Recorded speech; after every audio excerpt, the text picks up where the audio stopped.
దేవునికి మహిమ కలుగునుగాక. ఆమెన్. నన్ను ప్రేమతో ఆహ్వానించిన లూదియా పాల్ గారికి, రమేష్ పాల్ అన్నకి నా హృదయపూర్వక వందనాలు. అక్క సాక్ష్యం విన్నప్పుడు నేను చాలా కదిలించబడ్డాను. ఎప్పుడు వింటూ ఉంటాం కానీ చూస్తే బాగుండు అనుకుంటూ ఉంటాం కొన్ని సాక్ష్యాలను. కానీ ఆ సాక్ష్యాన్ని వారు అనుభవించి మన ఎదురున్నప్పుడు మనం ఇంకా దేవుని మహిమపరచగలుగుతాం. ఆమెన్. ఈరోజు నేను ఖచ్చితంగా I will wind up in 10 minutes. 10 నిమిషాల్లో నేను ముగిచ్చేస్తాను. ఎక్కువసేపు మిమ్మల్ని ఇబ్బంది పెట్టడం కూడా నాకు ఇష్టం లేదు. చాలా సార్లు మనం బైబిల్లో ఉన్న స్త్రీల గురించి జ్ఞాపకం చేసుకుంటూ ఎక్కువ మనం వినేది నెగిటివిటీ కదా. ఏ స్త్రీ గురించి ఎత్తినా సరే బలహీనురాలు, బలహీనము అని. కానీ దేవుడు మనల్ని బలహీనమైన ఘటముగా చేయలేదు, బలమైన శక్తిగా మలిచాడు. అందుకని సార్వత్రిక సంఘం అంతటిని కూడా దేవుడు ఎలా పోలుస్తున్నాడంటే స్త్రీతో కదా. పురుషుడైనా స్త్రీ అయినా సంఘంలో నిలిచిన ప్రతి ఒక్కరూ ఎలా సిద్ధపరచబడుతున్నారు?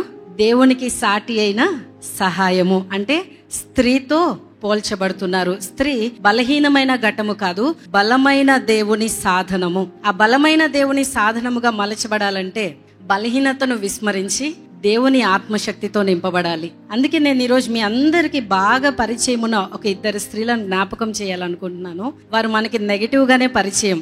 అందరికీ తల్లి అని చెప్తూ ఉంటాం. శారా కదా. ఎలా మనకి తెలుసు? నవ్వింది అని మాత్రమే విన్నాం. కానీ ఈ లోకం, సమాజం నవ్విన శారాన్ని చూసింది గాని నమ్మిన శారాను చూడలేకపోయింది కదా. ఆదికాండం 18:12 చూస్తే నవ్విన శారా మనకు కనిపిస్తుంది. కానీ నేటి సమాజం చూడని నమ్మిన శారా కూడా ఉంది. హెబ్రీలకు రాసిన పత్రిక 11వ అధ్యాయము 11వ వచనంలో శారా విశ్వాసం అబ్రహాము ద్వారా దేవుని సంకల్పమునకు సరిపడినంతగా దేవుని నమ్మింది శారా. అందుకని ఐగుప్తు రాజు శారాను తీసుకొని వెళ్ళిపోయిన నమ్మింది, అబ్రహాము నమ్మిన దేవుడు ఖచ్చితంగా నన్ను విడిపిస్తాడు. దేవునికి మహిమ కలుగునుగాక. కానీ మనం విన్నాం నవ్వింది శారా అని. కానీ నమ్మిన శారాని ఈరోజు దేవుడు మనకి పరిచయం చేస్తున్నాడు. ఆవిడ విశ్వాసంలో స్థిరత్వము కలిగి ఏదైనా సరే దేవుడు చేయగలడు. అదే విశ్వాసంతో అబ్రహాము వెంట నడిచింది. అబ్రహాము విశ్వాసమునకు తండ్రి అని పిలువబడితే ఆవిడ తల్లిగా పేరు పొందింది. ఇంకొక స్త్రీ పక్షపాతం చూపించింది అని చెప్పుకుంటూ ఉంటాం. మనందరం మదర్స్ కదా. ఎవరైనా పెద్దవాళ్ళని ఎక్కువగా, చిన్న వాళ్ళని తక్కువగా, లేదంటే పెద్దవాళ్ళని తక్కువగా, చిన్న వాళ్ళని ఎక్కువగా చూసారా అండి ఎవరైనా? నేను పక్షపాతం కలిగిన తల్లిని అండ్ ఒకసారి చెయ్యెత్తుదామా? కాదు కదా. కానీ చాలా ఈజీగా ముద్ర వేసేసాం రిబ్కాకి పక్షపాతము కలిగిన తల్లి అని. కాదు, రిబ్కా పక్షపాతము కలిగిన స్త్రీ కానే కాదు. ఏదైతే దేవుడు అప్పగించాడో, ఏదైతే దేవుడు చెయ్యమన్నాడో, ఏ మిషన్ అయితే దేవుడు అప్పగించాడో ఆ పనిని సకాలంలో సంపూర్తి చేసింది. అందుకని రోమీలకు రాసిన పత్రిక 9వ అధ్యాయం 10-13 వరకు చూస్తే దేవుడు ఎలా అయితే చెప్పాడో రిబ్కాకి అలాగే జరిగించింది. అందుకని ఆశీర్వదించేటప్పుడు కూడా ఇస్సాకు ఎలా ఆశీర్వదిస్తాడు? అన్ని టెస్టులు చేసేస్తాడు కదా. ముడతాడు, జుట్టు ఉందా లేదా.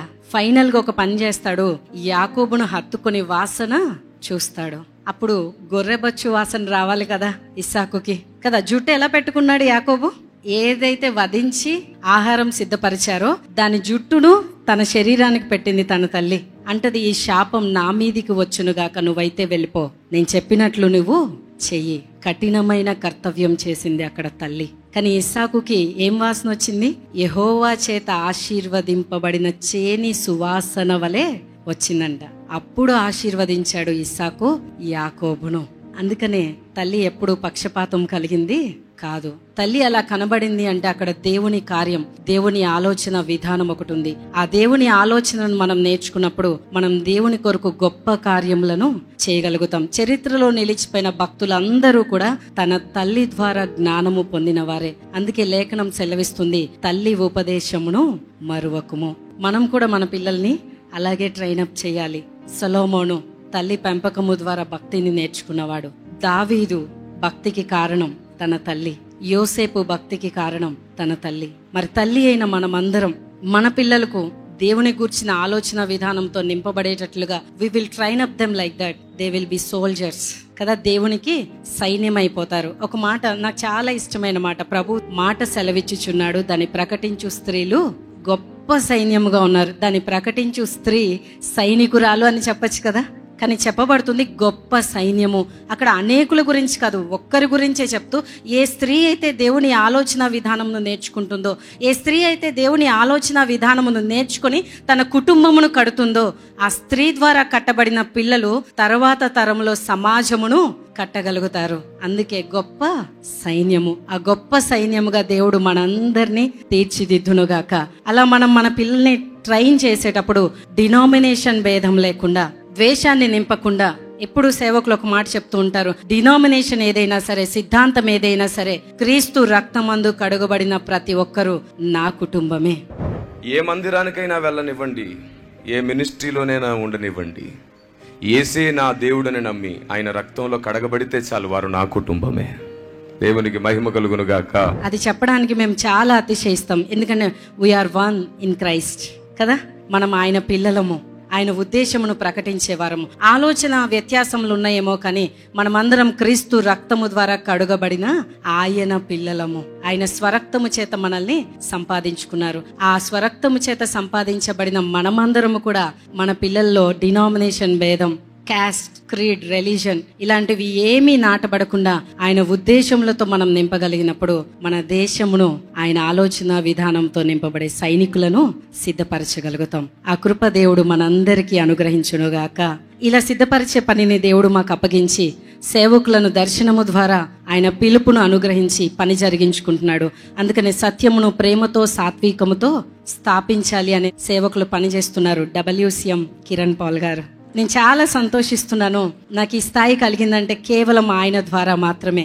I would like to thank him heartfully. Thank you very much pastor గారు. మీ వల్లనే నేను ఈరోజు నేర్చుకోగలిగాను, ఈరోజు ఈ స్థాయిలో నిలబడగలిగాను. అందుని బట్టి దేవునికి మహిమ కలుగునుగాక. Thank you for giving me this opportunity.